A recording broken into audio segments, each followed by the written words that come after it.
Bonjour à tous, c'est Madame Véronique.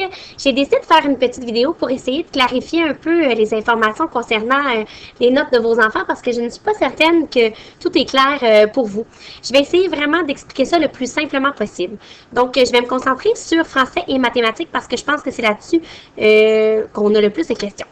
Donc, le français est une matière qui vaut 100%, qui est divisée en 3 étapes. Donc, lire qui vaut 40%, écrire vaut 40% et communiquer oralement vaut 20%. Donc, le total de ça, c'est le 100% du français. C'est ce que vous voyez dans le bulletin souvent qui est la moyenne générale pour la matière, donc pas la moyenne de groupe, là. Ensuite, chacune des compétences est divisée en 3 étapes.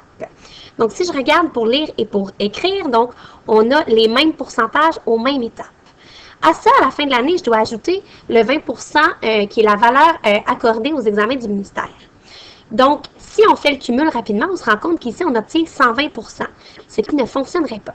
Donc, voici comment on fonctionne en 6e année. On fait le cumul des étapes 1, 2 et 3, ce qui nous donne 100%. Note qu'on remet sur 80%, auquel on ajoute le 20%, qui est la valeur accordée aux examens du ministère. Si je vous montre ici les examens du ministère, en lecture, il y en avait 2. Donc, le premier valait 20 points, le deuxième 14, ce qui donnait 34 points. La note obtenue sur 34 points, j'ai fait un pourcentage avec, donc j'ai mis une note sur 100. Puis, cette note-là sur 100, je l'ai ensuite, encore une fois, transformée pour avoir une note sur 20%. Et c'est cette note-là, sur 20%, qui est additionnée ici pour la compétence à lire. Pour la compétence à écrire, c'est un petit peu différent, tout simplement parce qu'il y a seulement un examen d'écriture. Donc, j'ai mis une note sur 100 sur le travail d'écriture. Et cette note-là sur 100, je la transforme sur 20%, que je viens additionner ici au 80%, qui est le cumul des 3 étapes précédentes. J'espère que jusqu'à date, je suis claire. Ça se complique un petit peu en mathématiques. La mathématique est divisée en 2 compétences, soit résoudre qui vaut 30% et raisonner qui vaut 70%.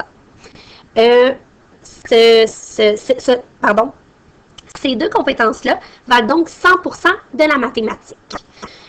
Pour ce qui est de résoudre, on ne l'évalue pas à la première étape, seulement à l'étape 2 et à l'étape 3, ce qui totalise quand même 100% de la compétence, que je remets encore une fois sur 80%. J'ajoute à ça le 20% de l'examen du ministère. Il y en avait seulement un. C'est la tâche complexe que vos enfants ont fait mercredi de cette semaine.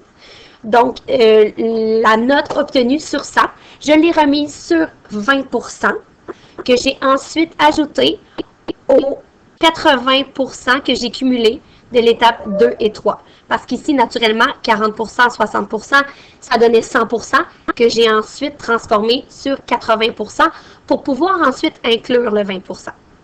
Le party commence ici parce que c'est pour la compétence raisonnée que c'est le plus complexe. Donc, cette compétence-là vaut 70% de la mathématique. Elle est divisée encore une fois en 3 étapes qui totalisent 100%. À ça, j'ajoute 20% qui est le résultat obtenu avec toutes les petites tâches que vos enfants ont fait cette semaine. Il y a 7 tâches de mathématiques qui valent en tout 20%. Donc, vos enfants ont fait 6 petits carnets qui valent environ 2% chacun. Et le questionnaire mathématique, c'est celui qu'ils ont fait hier, vaut 40 points. Donc, la façon dont ça fonctionne, moi ici, j'additionne les 6 pourcentages que vos élèves, que vos enfants, ont obtenus dans les 6 petits carnets. Je prends cette note-là sur 600 et je la remets sur 60, auquel j'ajoute la note que votre enfant a obtenue sur 40 dans son questionnaire. Ensuite, cette note-là sur 100, je la transforme en 20%. Et c'est ce 20%-là que j'ajoute ici à la compétence raisonnée. Ici, c'est le 20%. Donc, c'est pour ça que je vous dis que les petites tâches ne valent finalement pas grand-chose au final. Ça ne vaut pas vraiment plus que les examens que j'ai faits au courant de l'année. Au contraire, oui, c'est un peu plus difficile parfois parce qu'on est stressé et parce que tout le monde le fait en même temps dans le Québec et ça devient un peu angoissant. mais somme toute, je suis extrêmement fière des résultats obtenus par mes élèves. J'espère que j'ai été claire et que j'ai répondu à certains questionnements. Si jamais vous avez d'autres questions, n'hésitez pas à communiquer avec moi. Ça va me faire plaisir de répondre à vos questions. Bonne journée!